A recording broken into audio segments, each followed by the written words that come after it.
Hello, 8th graders. Well, we've made it through another year. We're almost at the very last day.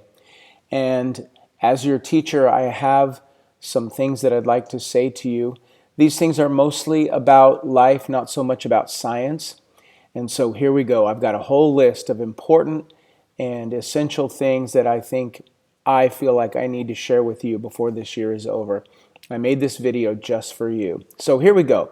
First, make sure that you pick a career or a job that you love and that you believe in and that you think is important.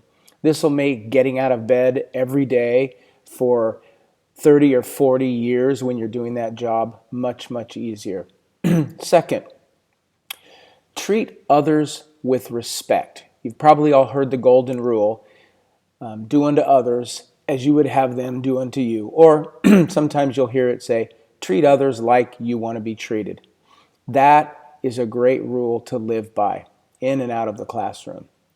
Next, be selfless. Think of others first. It's very much like the last statement that I made. And I think you'll find in your life that by being selfless, by putting others first, that's the very best thing that you can do for yourself. One of the greatest things that you can know is how little you really know. Think about that. Also, I'd like to tell you to make sure that you always resist taking the easy way out. When you are faced with a decision or a situation and you start to consider or think about what you should do, always the first thing that will pop up will be the easy way out. Very rarely is the easy way out the best way out. I would also tell you today to make your life count. Make a difference. Make a difference in your friends. Make a difference with your family. Make a difference in your community. Make your life count. I would also implore you, beg you to please spend more of your life living than watching videos of other people living their lives. Don't let other people live the life you want to live and make a video about it so that you can just watch it while you're not really living your own life. And then I think this one is really important, and I just don't know if you're going to be able to fully appreciate this one, but I would tell you to please treat your bodies with respect. You only get one body. You get one brain. You get 2 eyes, 2 ears, a mouth, 2 hands, 2 feet. That's it. You don't get another body. And if you mistreat that body with drugs or doing really stupid, dangerous things and you end up hurting yourself, those damages and those pains will be with you for the rest of your life because you only get one body. I'll give you a quick example. If you're in the habit of listening to really loud music, that music damages the inside parts of your ears a little bit at a time. It's like chipping away at a block of wood with an axe. Little bits, little bits, little bits. But when you're my age, when you're 30 or 40 years old, you'll be hard of hearing. You won't be able to hear what other people are saying. You won't be able to hear the music that you want to listen to because you damaged your ears when you were younger. So respect your bodies. It's the only one you're going to get. Next, never forget all the people who will help you along the way in your journey.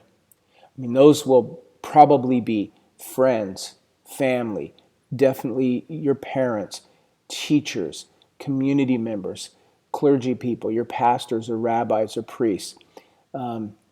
Just a whole bunch of people are going to work hard to show you the love and concern and care and teaching to help you become your very best self. And then nextly, be grateful, be thankful, be glad for what you have, even if you don't have everything you want. Be thankful that you can get up out of bed every day and have the health that you have. There are students your age all around the world who don't have a school to go to because that school got bombed out by some terrorists.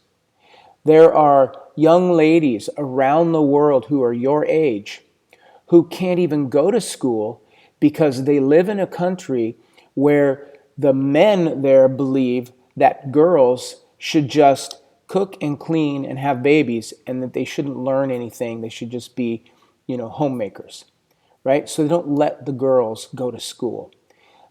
Be grateful for what you have. You might think that your family is very poor and that maybe you can't get the latest iPhone or you can't get the best tennis shoes that all your friends have or whatever.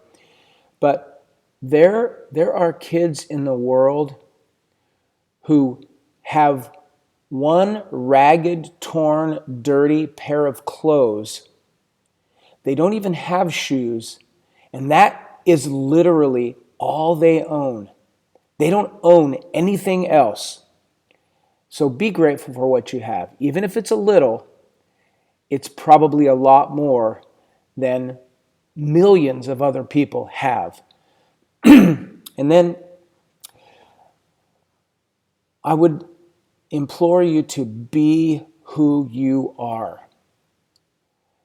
And even if you don't really know at this point who you are, or you're afraid to let others know who you are, make sure that you're always giving the best to your family, to your community, to the world around you. Give your best. And as you grow and mature and live your life and find the courage and the strength to be brave enough to fully embrace and share who you are, do that.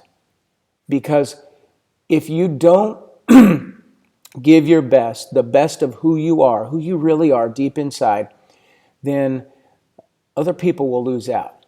People around you their lives will be diminished by you not being fully who you are. And then I would tell you, and this is like the last, piece of advice that I would give you, is never, ever, ever give up on yourself. Don't ever lose hope. I can tell you when I was in college, I was pretty depressed. I was struggling with a lot of things. I was going through a divorce with my first wife, and there was a time when I thought a lot about killing myself. And I thought a lot about just putting an end. But I ultimately didn't give up. I ultimately kept sometimes just a tiny bit of hope that things would get better, and they did. And I went on to become a teacher, which is the greatest thing I've ever done in my life. And ultimately, I went on to be able to work here in Hawaiian Gardens. This is my 29th year of being a teacher in Hawaiian Gardens, helping young people like you, inspiring young people like you, teaching young people so that they could go on and become great members of the community and feel like their lives counted and their lives made a difference.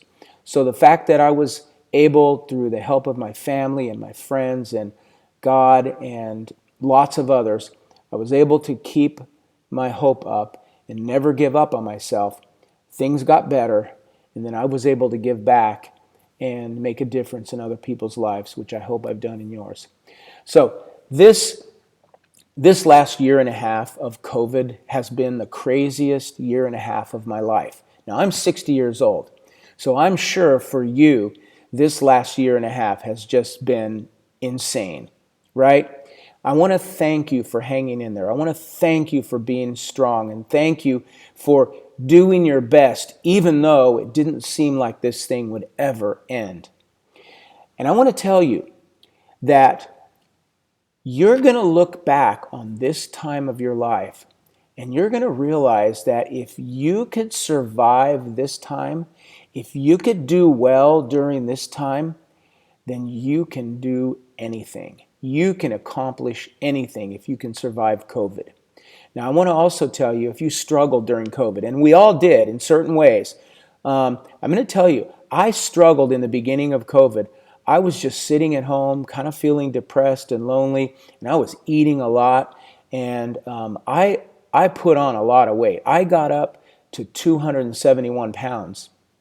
And at some point during the middle of COVID, I decided, got to make a change, got to do better, got to learn from this. And so I found a great eating plan, and I've been doing that. And I am now down to 199 pounds. I've lost 72 pounds since last September, since school started.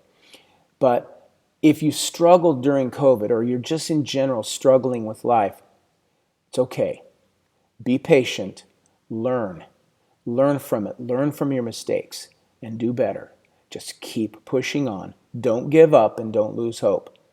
So I want to thank you for your patience this year with me as a teacher. I mean, I've learned a lot. I've done things this year with all the technology and the online stuff that I've never done before, and I didn't always do it very well.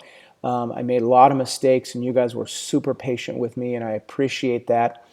I want to just tell you lastly that it has been an honor to be your teacher. I am honored to have been able to share a bit of my life with you and to spend all of these many hours together learning and growing and challenging each other.